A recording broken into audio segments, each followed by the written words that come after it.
Salut Pauline. Salut Mégane. Et bienvenue sur Truc de Meuf, le podcast qui parle de santé et sexualité féminine. Et aujourd'hui on parle de sextoys et pour aborder ce sujet on a décidé de vous proposer un guide pour les premiers jouets intimes à acheter, seul ou en couple d'ailleurs. Et pour nous en parler on a accueilli Anne-Charlotte Desruelles, la créatrice de la marque Soft Paris. Elle vend des sextoys mais aussi de la lingerie ou encore des huiles de massage notamment. Anne-Charlotte nous a donné plein de conseils pour choisir un sextoy, l'utiliser mais aussi l'entretenir et le nettoyer. On espère que ce kit de démarrage vous permettra de mieux choisir. On vous souhaite une bonne écoute. Bonjour Anne-Charlotte, est-ce que tu peux te présenter s'il te plaît ? Oui, bonjour. Je m'appelle Anne-Charlotte. Donc sur Instagram, tu peux me retrouver avec #bossacd. En fait, je suis la fondatrice de Soft Paris et Soft Paris Direct. Donc ça fait maintenant 17 ans, oui, 17 ans que cette marque existe. En fait, on organise des réunions entre femmes ou entre couples pendant lesquelles on échange et on informe autour de la sexualité. Parce que la sexualité fait partie de la vie et que pour moi, il est vraiment temps qu'on soit bien informé à propos de cette partie importante de notre vie. Donc on a un réseau de conseillères et de conseillers, on a aussi quelques hommes dans l'équipe qui font des réunions à domicile et puis on a aussi un réseau de partenaires donc, qui font des recommandations de produits, des produits qu'ils aiment sur les réseaux. Voilà, donc l'idée c'est vraiment que Soft Paris crée un forum qui soit fun, qui soit ludique, qui soit informatif et qui permet vraiment un échange assez unique, généralement entre femmes, autour de la sexualité. Et je me demandais du coup comment est-ce qu'elle t'est venue cette idée de créer Soft Paris et du coup pareil de partir sur des vendeurs et des vendeuses, des ambassadeurs et des ambassadrices plutôt que sur une marque classique. Alors, on vend aussi sur Internet, on a aussi un site e-commerce, mais effectivement, pour moi, le départ, c'était vraiment de me rendre compte du décalage entre ce que les gens imaginent que la sexualité des Français et la réalité. Alors, quand on se projette, si on réussit à se projeter 17 ans en arrière, à cette époque-là, les jouets intimes étaient pas du tout... On les vendait encore, surtout dans des sex shops, à Pigalle, donc des endroits où une femme moyenne n'a pas envie d'aller. Donc l'idée, c'était vraiment de permettre à toutes les femmes de pouvoir accéder aux produits divers et variés qui peuvent les aider dans leur intimité. Et la vente à domicile, c'est vraiment un forum fabuleux pour ça, parce qu'on se retrouve entre personnes qui se connaissent ou pas. J'allais dire entre amis, mais on se connaît pas toujours. Mais on crée en fait un petit moment, un petit lieu intime chez quelqu'un pendant lequel on va pouvoir échanger en toute discrétion et en toute confidentialité. Et du coup, il y a énormément d'échanges et d'informations qui sont transmises à ce moment-là. Mon envie de départ, et c'est toujours mon envie 17 ans plus tard, c'est que c'est d'aider les femmes à vivre la meilleure vie possible, parce que si tu es bien dans ta sexualité, ça va rejaillir sur l'ensemble de ta vie, parce que tu auras confiance en toi, parce que tu vas vivre ta vie différemment si cette partie-là de ta vie, elle est sereine et elle est joyeuse. Et d'ailleurs, je me demandais quand la marque s'est lancée, donc il y a 17 ans, est-ce que ça a été bien reçu ? Est-ce que ça a été compliqué de dire aux femmes, vous aussi, vous pouvez utiliser des jouets intimes et donner une autre image que celle que tu disais justement des sex shops à Pigalle ? Oui, c'est sûr que depuis 17 ans, il y a eu énormément d'évolutions. Je pense qu'il y a encore des préjugés, il y a encore des gens qui imaginent que si tu utilises un sextoy, peut-être que c'est parce que tu es dans un désert sexuel, ou peut-être que c'est parce que tu es complètement nympho, que tu penses qu'une chose c'est au sexe, alors que non, c'est pas ça. Donc ces préconçus, ces idées reçues, je pense qu'elles étaient encore plus présentes au début. Et que petit à petit, c'est en train d'évoluer et tant mieux. Donc oui, évidemment, l'idée reçue, les gens qui comprennent pas, etc. Il y en avait, il y en a encore. Je pense qu'il y en aura toujours, mais c'est pas grave.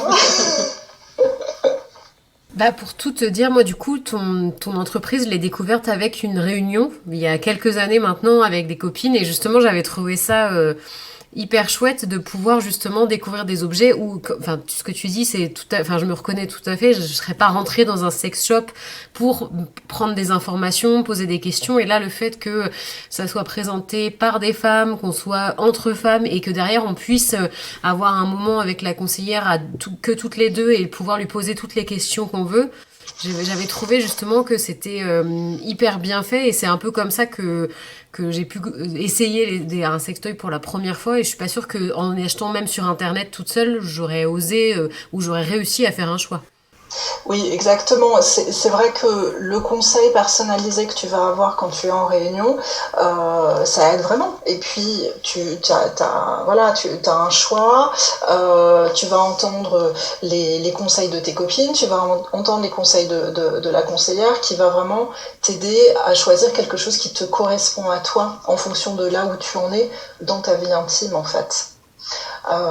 Et on a des clientes et des clients qui sont avec nous depuis de très très nombreuses années et on voit leur goût qui évolue aussi. Et c'est très bien comme ça parce que la sexualité c'est loin d'être figé.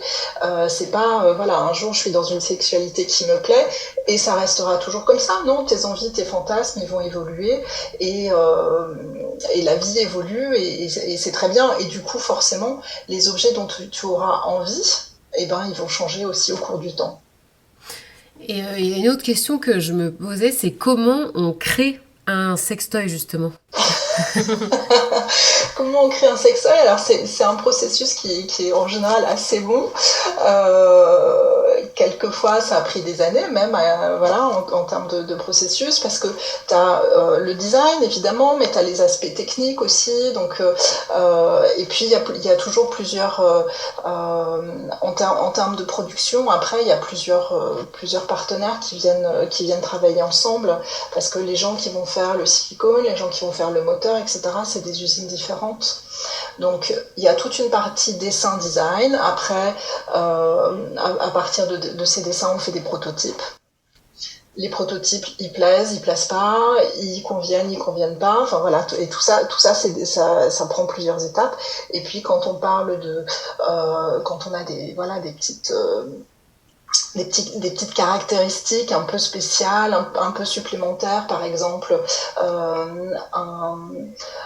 peut-être un jouet pénétrant qui va être chauffant. Ça, c'est encore des contraintes techniques qui vont être différentes. Donc voilà, tout ça, ça prend du temps et ça prend des essais. Ok, et du coup, par exemple, moi, j'ai pas eu la chance d'être invitée à une réunion Soft Paris, par exemple, et donc j'ai fait l'expérience d'aller dans un sex shop. Et effectivement, comme tu le disais, on n'est pas conseillé de la même façon, enfin même quasiment pas conseillé, quoi. Et surtout, enfin moi, en tout cas, j'avais pas eu trop, comment dire, j'ai pas trop osé poser de questions. Déjà parce que j'y connaissais rien. Il y avait plein de trucs, je savais pas vers quoi me tourner en fait, je sais pas à quoi ça sert, je sais pas comment ça marche, je savais pas du tout vers quoi me tourner et pour le coup j'étais avec mon mec qui était aussi perdu que moi, donc on est ressorti, on s'est dit ok il y a plein de trucs, on sait pas trop comment ça marche, on sait pas quoi faire, ok bah on prend rien, on s'en va, on regardera sur internet, ou pour le coup on n'a pas forcément beaucoup plus d'infos, sur les sites il y a des descriptions qui sont plus ou moins détaillées, mais en fait il y a personne pour répondre à nos questions. Du coup, comment on fait? Qu'est-ce qu'on choisit, par exemple, pour un premier sextoy, ou vers qui on peut se tourner pour répondre à nos questions et nous guider dans cette foire, dans cette quête. Dans cette quête, voilà. Ouais. Dans cette quête. Alors déjà, je pense que la première partie de la réponse qu'il faut que je te donne, c'est d'aller sur le site Soft Paris, donc softparis.com. Sur le site Soft Paris, tu tombes sur le e-commerce et puis si tu es sur ton téléphone portable, dans le menu déroulant, tout en bas à gauche, avec un petit cœur, tu as Soft Paris Direct. Donc Soft Paris Direct, c'est la vente directe, donc c'est les réunions, et c'est le réseau de vendeurs, de conseillers, conseillères. Donc pour réserver ta réunion, parce que Megan, je suis vraiment désolée que tu n'aies pas encore été invitée à la réunion Soft Paris, il est grand temps.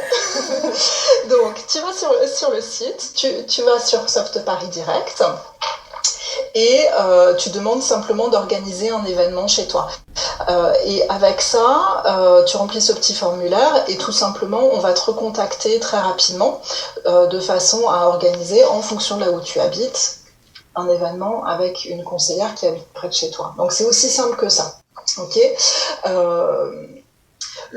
avant de répondre à ta question qui est comment je fais pour choisir, le premier truc que je voudrais dire, c'est que pour moi, en fait, donc là on va discuter des sextoys, mais en fait pour moi les sextoys c'est beaucoup plus large que les vibromasseurs ou les godemichés. En fait pour moi un sextoy, c'est tout objet, toute chose qui te permet de jouer avec ton ou ta partenaire.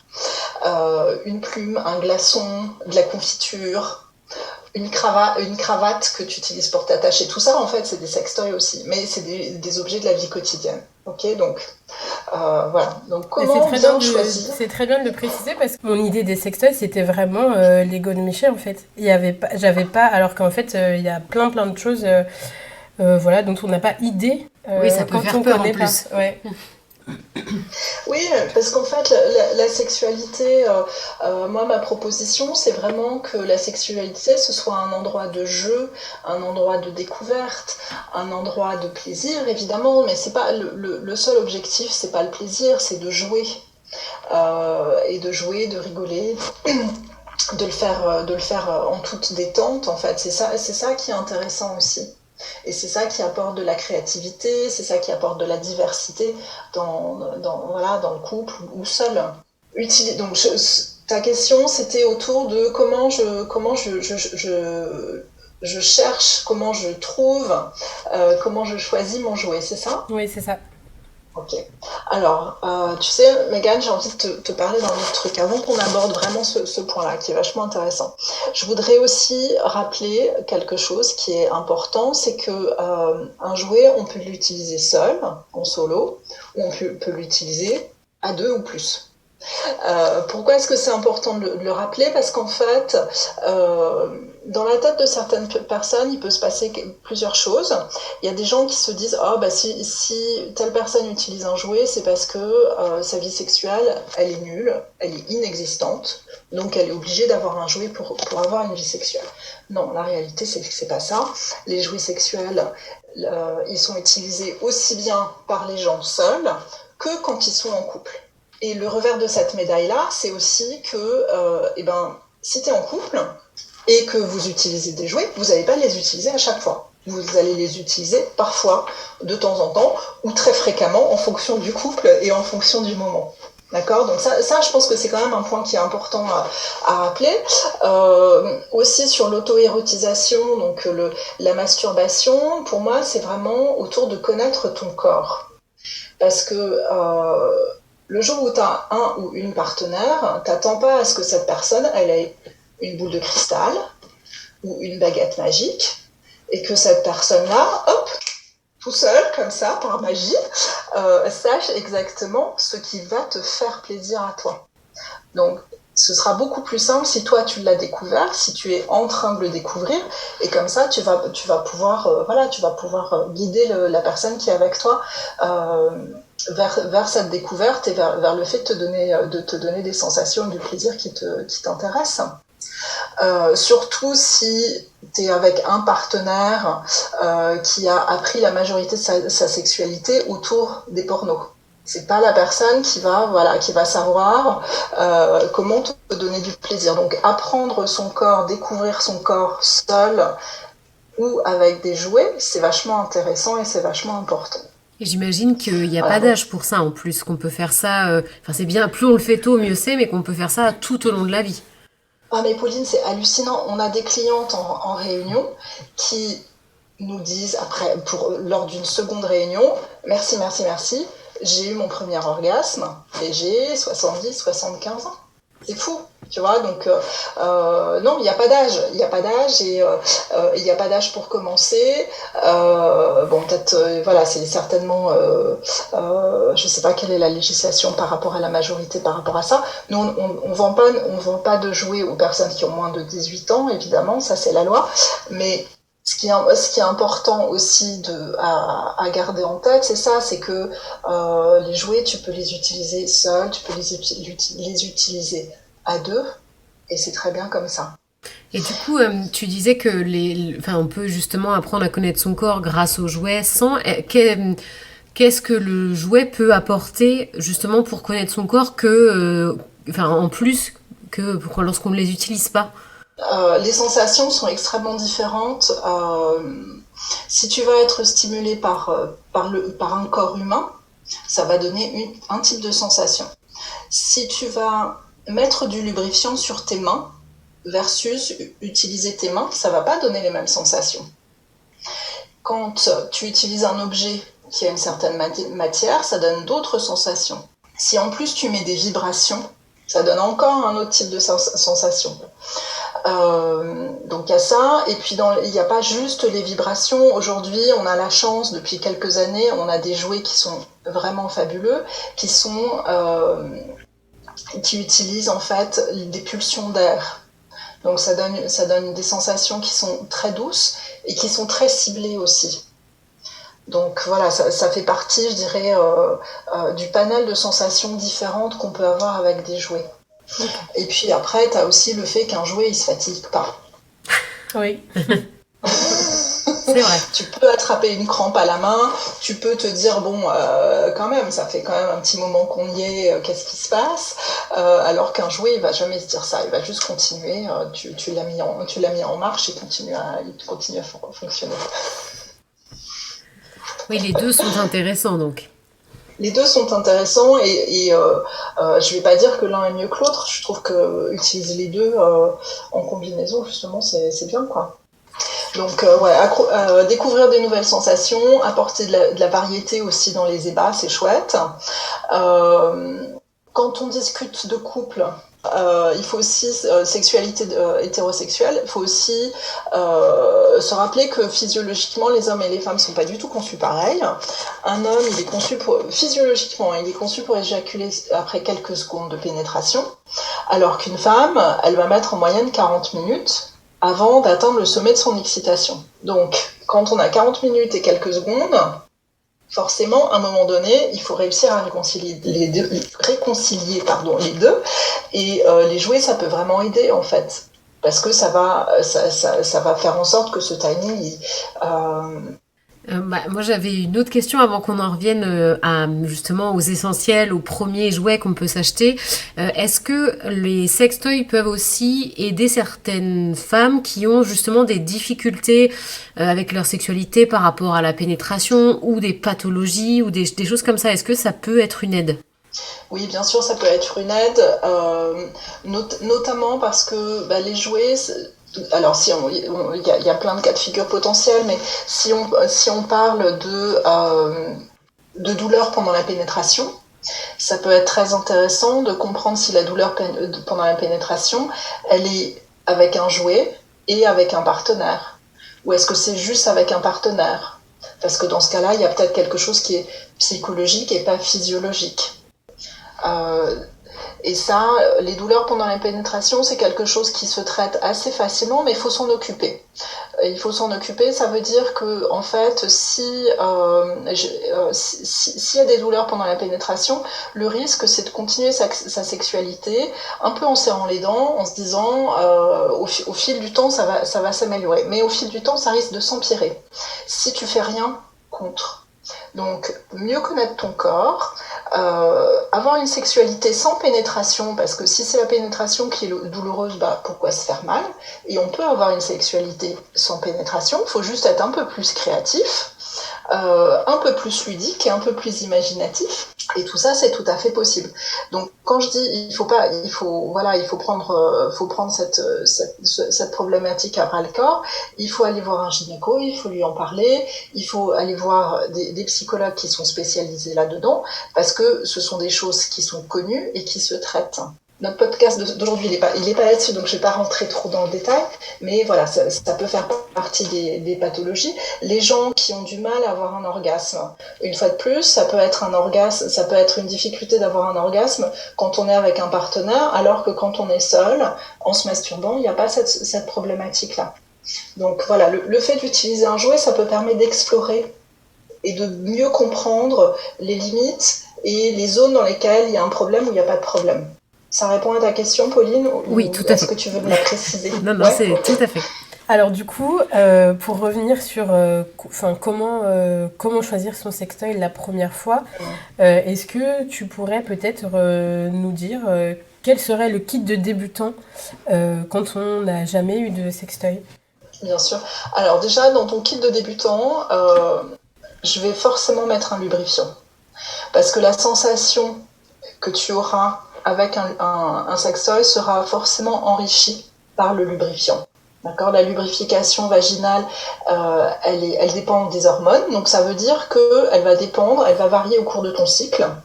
Et si on en est à se dire j'utilise un sextoy pour me donner du plaisir, on ne va pas attendre le bon moment du cycle forcément pour que la lubrification elle soit optimale. Donc déjà, utilise du lubrifiant. Ensuite, la première question que j'ai pour toi, c'est est-ce que tu as envie de l'utiliser seul ou en couple? Ensuite, donc on va se dire que pour ce premier, c'est un jouet que tu as envie d'utiliser seul. Alors pour l'utiliser seul, le premier truc à faire, c'est se mettre en condition. Se sentir bien, se sentir belle, se sentir sexy, mettre une petite musique, peut-être de la lingerie ou des choses qui te donnent envie. Avoir les mains bien chaudes, c'est peut-être parce qu'on est fin mars et qu'il fait encore froid dehors, mais avoir les mains chaudes, c'est important aussi. Et puis, la première question que je te poserais, c'est quand tu regardes le catalogue Soft Paris, qu'est-ce qui te plaît visuellement? Qu'est-ce qui te donne envie? Ça, c'est vraiment le premier truc. Une fois qu'on regarde ce qui te donne envie, je vais aussi vouloir réfléchir avec toi à est-ce que tu as plutôt envie de pénétration ou plutôt de stimulation externe? Parce que forcément, on ne va pas s'orienter vers les mêmes jouets. Même si globalement, à peu près tous les jouets pénétrants, tu vas pouvoir les utiliser en stimulation clitoridienne. Mais bon, voilà. En termes d'efficacité, j'ai envie de te dire, choisis forcément quelque chose qui a plusieurs vitesses et plusieurs modes de vibration. Parce qu'un vibreur avec juste une vitesse, si c'est une vitesse qui ne t'intéresse pas, ça ne va pas être terrible. Et puis, quand tu as un jouet qui a plusieurs vitesses ou plusieurs modes de vibration, la réalité, c'est que tu vas peut-être utiliser 3 des 10 modes ou vitesses différentes, mais c'est pas tous les jours la même. Donc, c'est bien que tu puisses trouver celle qui te convient ce jour-là. Si tu veux un jouet pénétrant, tu vas aussi choisir quel est le diamètre qui te semble le plus intéressant. Pareil, on n'est pas toutes faites pareil, on n'a pas toutes les mêmes envies.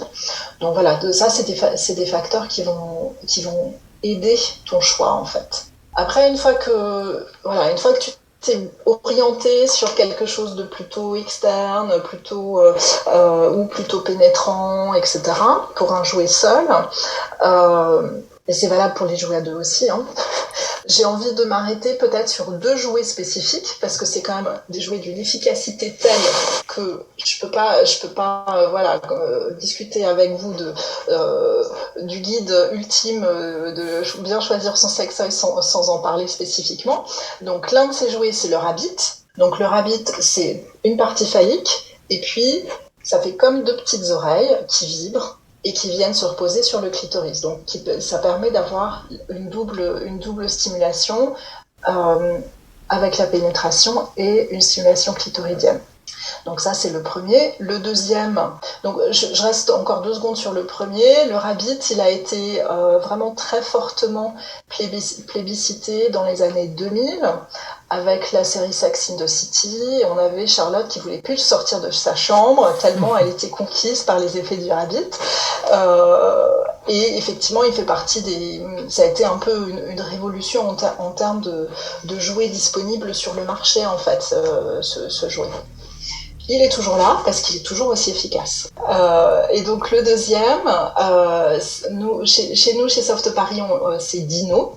Donc c'est un vibreur à succion. Donc c'est un système de pression d'air qui est très précis et qui permet de très très bien stimuler l'une des 8000 terminaisons nerveuses du clitoris. C'est un peu comme les vibrations d'un speaker de haut-parleur. C'est aussi léger que ça, mais c'est très efficace.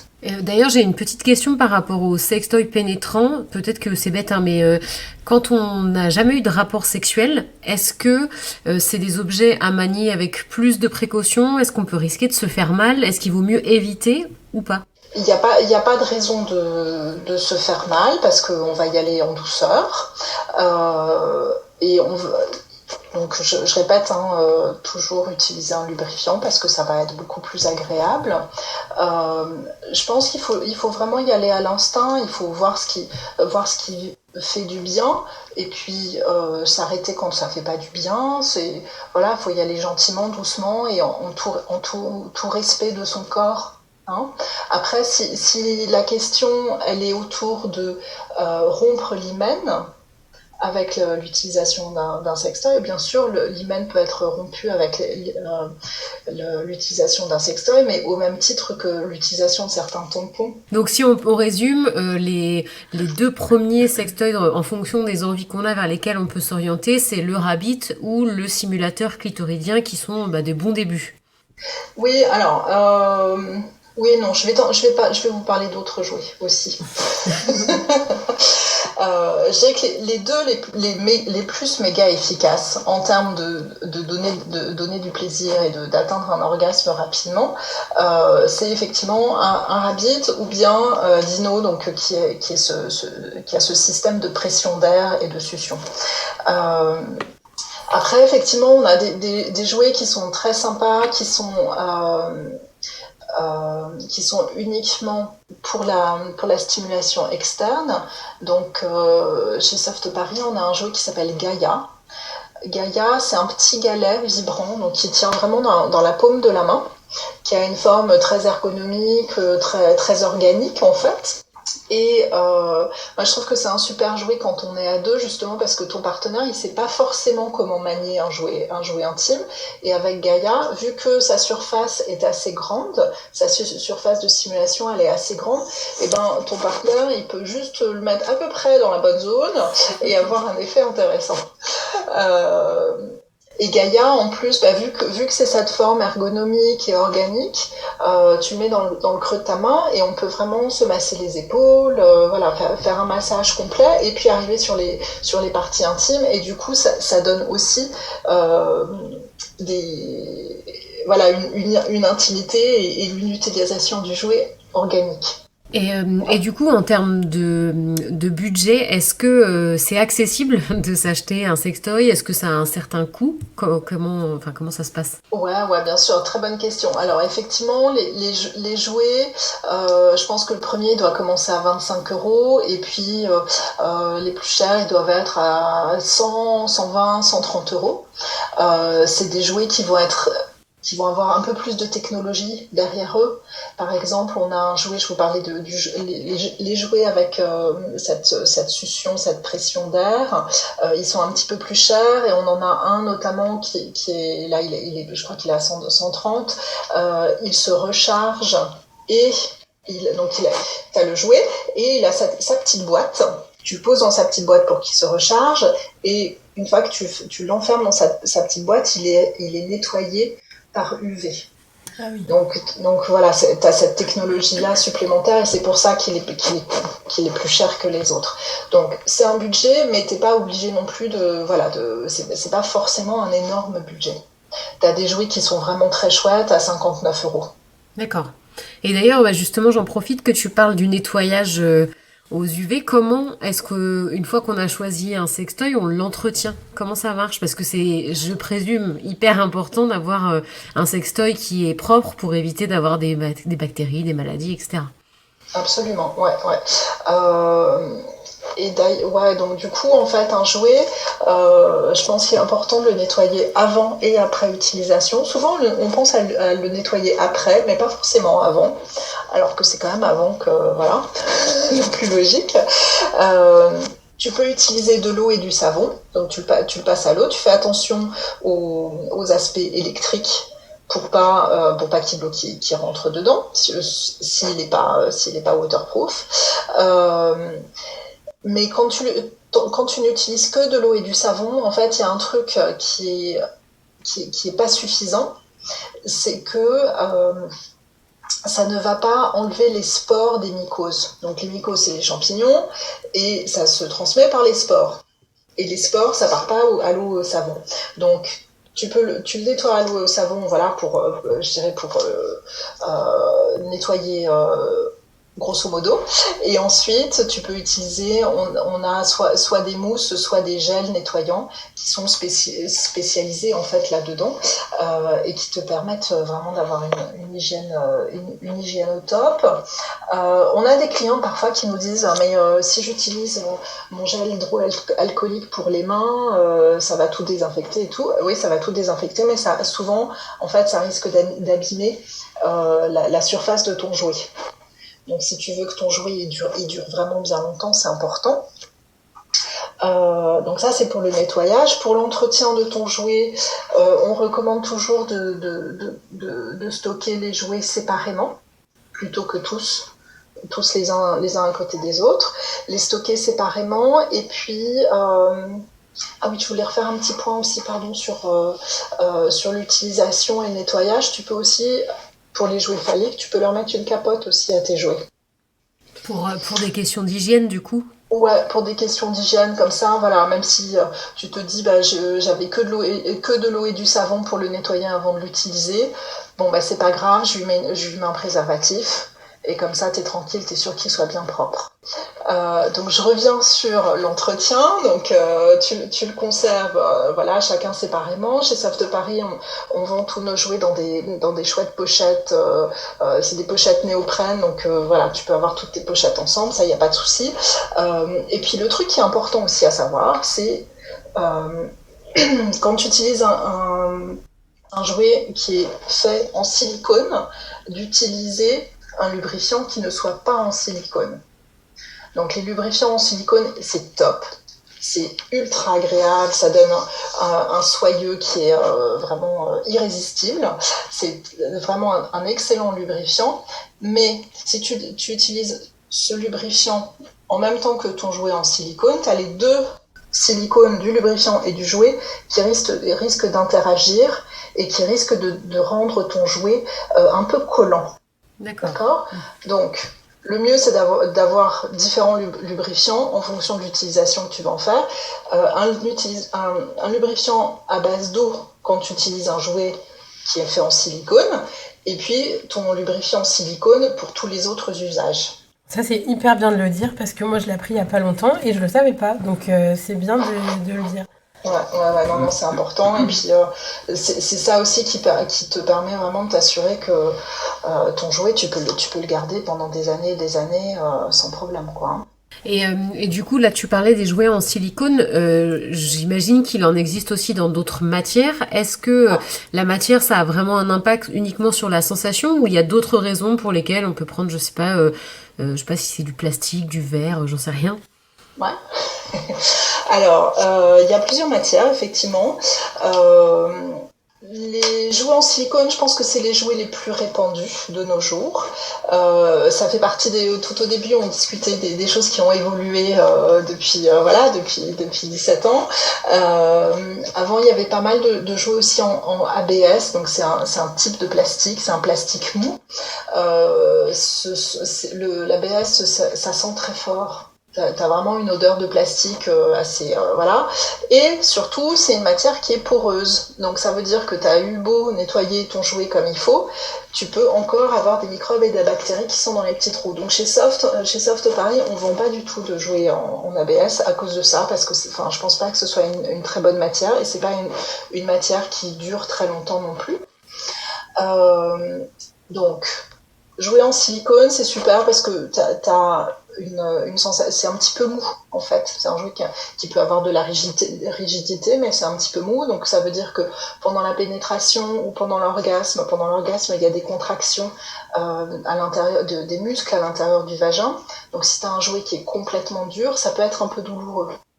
Alors qu'avec le silicone, s'il y a un peu de contraction, ça va contracter sur le mou, et ça c'est très bien.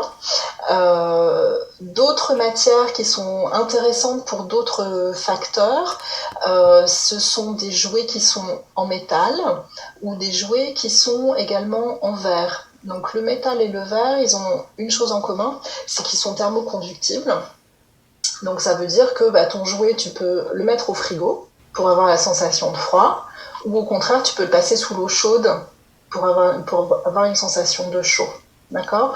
Attention de pas le mettre aussi bien pour le verre que le métal, tu les mets pas au frigo. Pas au frigo, tu les mets pas au congélo. Tu mets pas ton jouet en métal ou en verre au congélateur, parce que sinon, tu risques de te brûler la peau. Ah bah oui. En fait, avec un froid trop important. Donc, jouer avec les températures, c'est bien, mais en restant dans certaines limites de température qui sont bonnes pour le corps. Mais là, de ce que tu dis, c'est vraiment des conseils importants, et ça montre que c'est très important en fait d'être conseillé lorsqu'on choisit un jouet, parce que c'est des choses qui sont pas forcément toujours évidentes ou logiques, auxquelles on pense pas, et ça peut avoir quand même des conséquences. On peut se faire mal, on peut abîmer son jouet, etc. Bien sûr, oui, c'est très important. Et c'est pour ça aussi que quand les conseillers, les conseillères Soft Paris sont formés. On a des formations en technique de vente évidemment, sur les produits évidemment, et avec des sexologues aussi, de façon à ce que les gens qui viennent chez toi pour faire une réunion, pour te donner des conseils, pour t'expliquer les choses, sachent exactement de quoi il ou elle parle. Ah ouais. On n'a pas du tout abordé, je pense que on va pas réussir à tout aborder ça également aujourd'hui, mais dans le domaine, attention à comment tu utilises ton jouet intime, c'est tout ce qui touche à la partie anale. Donc un jouet, je vais juste faire quelques précisions là-dessus, un jouet qui est utilisé en pénétration anale, là un lubrifiant est absolument nécessaire, parce que la zone rectale ne lubrifie pas du tout. Et il y a un autre facteur aussi, c'est que il faut utiliser un jouet qui a un butoir. Donc un jouet qui forcément va rester à l'extérieur du corps, parce que la partie rectale en fait va avoir une succion vers l'intérieur, un peu comme quand tu mets un suppositoire. Quand tu mets un suppositoire, hop, il est aspiré. Un jouet, ça peut être la même chose. Donc c'est pour ça qu'un jouet, il faut absolument qu'il ait une butée, de façon à ce qu'il ne puisse pas remonter. Donc quand tu choisis un jouet, si tu veux l'utiliser pour la pénétration anale, c'est un type de jouet spécifique, qui a forcément un butoir. Pour éviter un petit tour aux urgences, c'est très bien compris. Oui, les proctologues, ils en ont assez de voir des gens arriver avec des choses ils devraient pas s'être mis dans les fesses, justement pour ça. Parce qu'ils se mettent des choses dans les fesses qui n'ont pas de butoir. Et puis aussi, évidemment, avec la pénétration anale, un autre facteur fondamental, c'est que on ne fait pas passer des objets qui ont été dans la partie anale, on les remet pas dans la partie vaginale.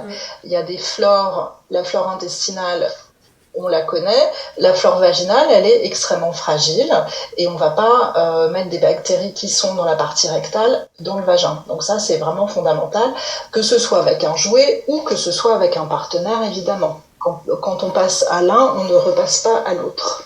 C'est important de le dire aussi.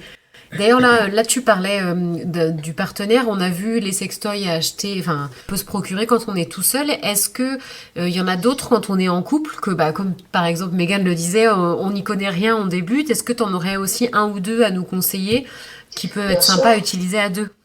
Ouais, il y a des super jouets à utiliser à deux. Après, ou plutôt avant, si tu as envie d'utiliser un jouet dans ton couple, je pense que c'est important d'en discuter avant avec ton ou ta partenaire, pour comprendre l'expérience que chacun a de jouer, et puis pour voir un peu la réaction de l'un et de l'autre.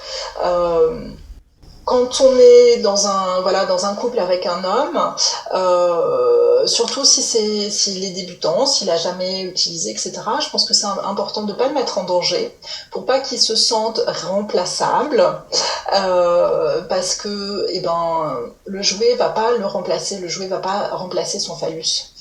Donc, dans ce cas-là, si on a un partenaire qui est réfractaire, qui n'a pas envie d'avoir un jouet parce que voilà, il considère que son anatomie devrait être suffisante, et bien dans ce cas-là, ce qui peut être intéressant, c'est de lui offrir un jouet qui va être pour lui, comme par exemple une gaine de masturbation, ou un jouet dans lequel il y a une télécommande, comme ça c'est lui qui contrôle. Donc avec une gaine de masturbation, ce qui est chouette, c'est qu'il va rapidement se rendre compte que sa gaine, il peut l'utiliser seul, mais il peut aussi l'utiliser avec son ou sa partenaire, et ça lui donnera des sensations différentes. Il va voir donc que c'est juste des sensations différentes, et c'est marrant, c'est sympa, et ça remplace personne.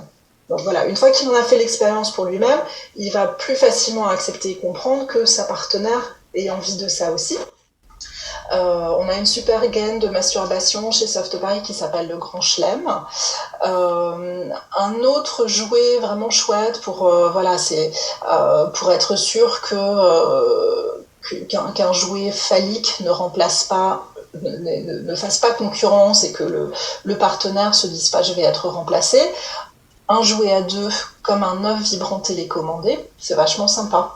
Donc l'œuf vibrant télécommandé, on le met dans le vagin de madame, monsieur ou madame à la télécommande en main, et puis on peut jouer, on peut jouer en toute discrétion et en secret, même dans des lieux publics, sans que personne s'en rende compte. Dans les jouets à utiliser à deux, on a un autre jouet qui est vachement sympa qui s'appelle Juno. Juno, il y a une télécommande, et puis il y a une petite partie qui a son propre vibreur qui se met à l'intérieur du vagin, et il y a une deuxième partie qui ressort et qui se met sur le clitoris, donc qui se pose, qui est très confortable. Et ça permet en fait que les deux partenaires ressentent les sensations de vibration pendant la pénétration. Donc ça fait partie aussi des jouets qui peuvent être intéressants, et si t'es pas à deux, c'est moins rigolo. Et pour les couples, il y a également les anneaux vibrants. Donc les anneaux vibrants, c'est des anneaux qui sont élastiques, qui se placent à la base de la verge en érection, et pendant la pénétration, le clitoris de madame va venir contre l'anneau vibrant, et du coup elle va sentir les vibrations. Donc ça c'est pareil, ça fait partie. Je pense que les anneaux vibrants, c'est vraiment un jouet qui est très accessible pour des gens qui débutent et qui ont un peu peur de savoir comment ça va se passer, etc. Parce que ça modifie pas grand-chose de l'activité habituelle, mais juste ça donne une petite sensation supplémentaire, petite ou grande d'ailleurs. De toute façon, on mettra les liens de tous les produits là que tu nous as indiqués, comme ça les personnes intéressées pourront aussi aller voir à quoi ça ressemble, se faire une idée aussi par elles-mêmes. Bien sûr. Et effectivement, j'ai essayé de vous donner des exemples de différents types, mais au sein d'un même type de produit, il y en a plusieurs, et une fois de plus, c'est en fonction de ce qui va te donner envie toi. Et le plus simple, c'est de se faire conseiller en faisant une réunion chez soi, ou en demandant un love coaching personnalisé, parce que ce sont des choses que l'on fait aussi. Et puis j'en profite aussi pour dire et rappeler que on recrute des nouveaux conseillers, des nouvelles conseillères, que c'est une manière vraiment chouette de gagner de l'argent sans avoir l'impression de travailler, et tout en aidant les autres aussi, en participant à l'épanouissement des femmes autour de soi. Oui, parce que justement, on en a un petit peu parlé, le fait de jouer avec sa sexualité, de découvrir de nouvelles choses, c'est un moyen de s'épanouir et de se sentir bien dans son couple et tout seul. Oui, parce qu'en fait, c'est ce qu'on a remarqué chez Soft Paris, c'est que les gens qui rejoignent nos équipes, vu elles apprennent plein de choses autour de la sexualité, de comment s'épanouir dans son couple, comment s'épanouir personnellement, sexuellement, etc. Eh bien, on a eu des retours constants sur le fait que je suis plus épanouie maintenant que je fais partie de l'équipe qu'avant. Alors que c'était pas forcément pour ça que je rentrais dans l'équipe à la base. Donc c'est un effet secondaire assez sympa. Ouais. Et tu nous disais que les sextoys évoluent, la technologie aussi. Est-ce que tu as une idée de ce à quoi ça va ressembler dans l'avenir? Est-ce qu'il y a des nouvelles choses qui vont arriver, des nouvelles technologies, des nouveaux objets? Alors, dans les nouvelles technologies, ça fait quand même quelques années que l'on parle beaucoup de la réalité virtuelle. Donc la réalité virtuelle, en gros, tu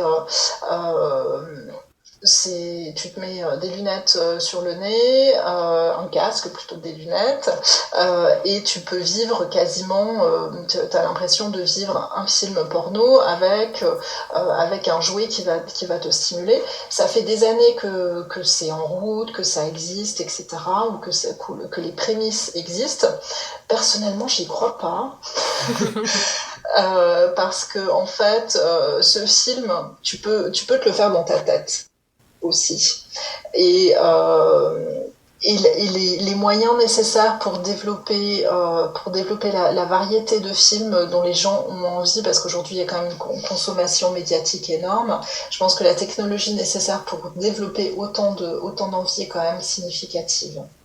Donc voilà, c'est quelque chose qui est dans les tuyaux depuis de nombreuses années, mais que j'ai pas encore vu vraiment prendre l'ampleur qu'on aurait pu imaginer quand on a commencé à voir ces choses-là sortir.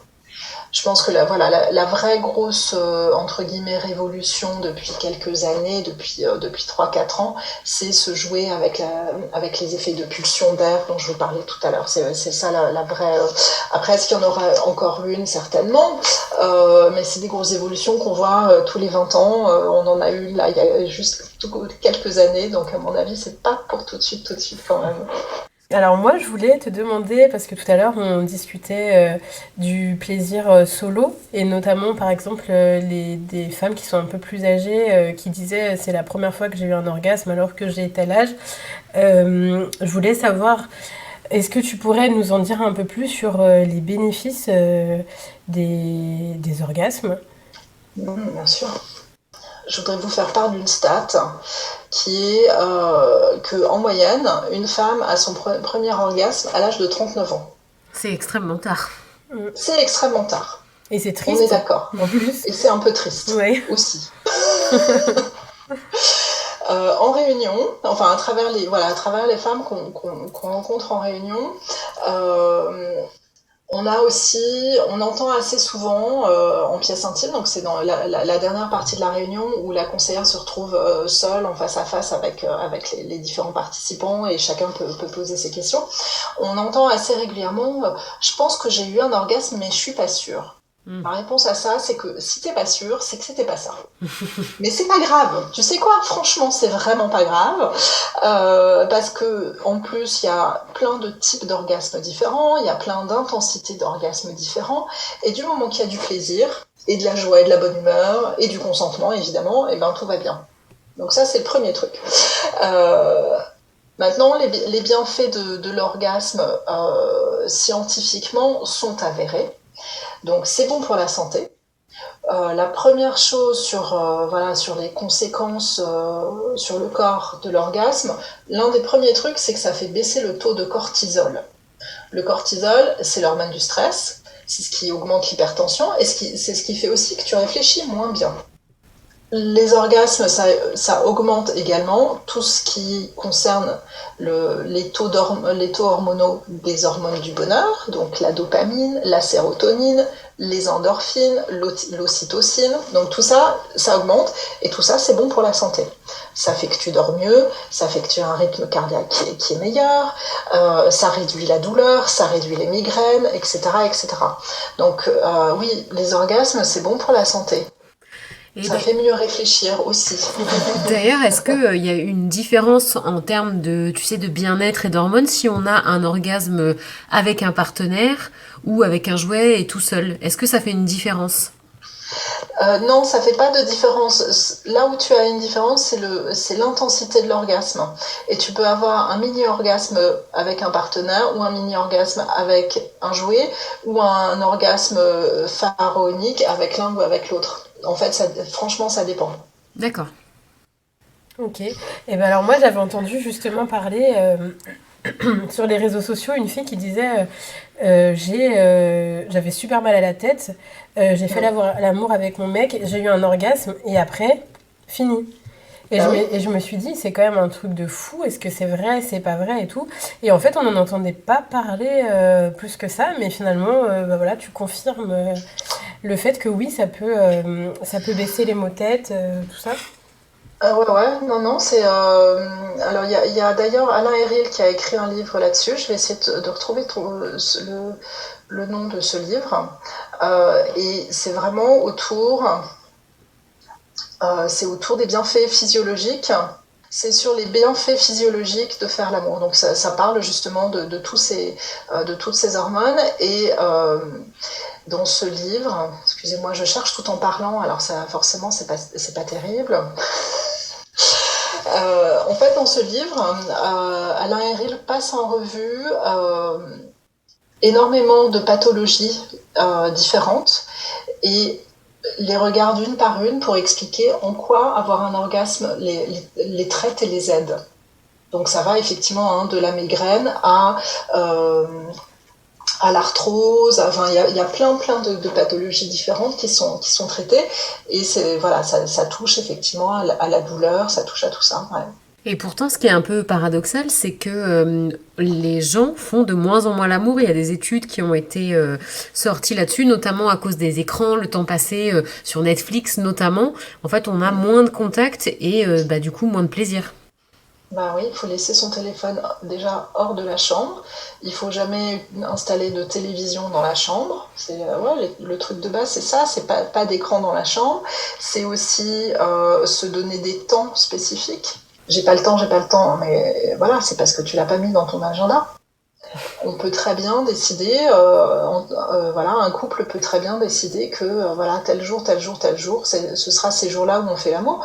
Bon, après, si on fait pas l'amour ce jour-là, parce que pour telle ou telle raison, peu importe, mais au moins que ce soit dans l'agenda et que ce soit un moment privilégié auquel on s'attend. Faire l'amour, évidemment, c'est super quand c'est impromptu, quand on s'y attend pas, etc. Génial. Mais c'est pas obligatoirement comme ça que ça doit se passer. Ça peut aussi se passer sur une tranche horaire spécifique et c'est notamment le cas des jeunes parents qui se retrouvent, avant ils pouvaient faire l'amour à peu près n'importe quand ils avaient envie et puis là leur agenda est extrêmement régimenté par les besoins d'un petit enfant, de leur petit enfant, mais c'est pas pour autant qu'il faut qu'ils mettent leur sexualité de côté et il faut juste y réfléchir un tout petit peu différemment. Oui, et être actif aussi, pas attendre de se dire il faut avoir envie, il faut avoir le temps, etc. Oui, parce que l'appétit vient en mangeant aussi. L'appétit vient en mangeant, la spontanéité n'a pas forcément lieu d'être là, on n'a pas forcément, voilà. Quand on parle effectivement de jeunes parents, il y a les taux hormonaux et du coup les désirs qui varient. Donc si on a envie, il faut le faire tout de suite parce que peut-être que ce taux hormonal il va rechuter dans les 2 heures qui viennent. Donc c'est maintenant qu'il faut qu'on s'y mette. Donc voilà, c'est tout un tas de choses différentes auquel il faut penser, mais c'est juste un chapitre dans la vie. Et ce chapitre dans la vie, il sera suivi d'autres chapitres et on s'adapte au fur et à mesure, tout simplement. Oui, ça rejoint ce que tu disais, qu'au cours de notre vie, on n'a pas tout le temps les mêmes envies, les mêmes besoins dans notre sexualité. Ouais. Est-ce qu'il y a quelque chose, Anne-Charlotte, que tu voudrais rajouter dont on n'aurait pas parlé ? Écoute, je pense qu'on a bien fait le tour. Pour un guide de découverte des sextoys, je pense qu'on a bien balayé le sujet. Je vous remercie. Merci beaucoup. Oui, merci à toi. Avec plaisir. À bientôt. On espère que cet épisode vous a plu. Tous les objets dont on a parlé sont en description du podcast. N'oubliez pas que vous pouvez vous faire plaisir avec ou sans jouet intime. Le plus important est de vous écouter. On vous dit à la semaine prochaine. Ciao les meufs.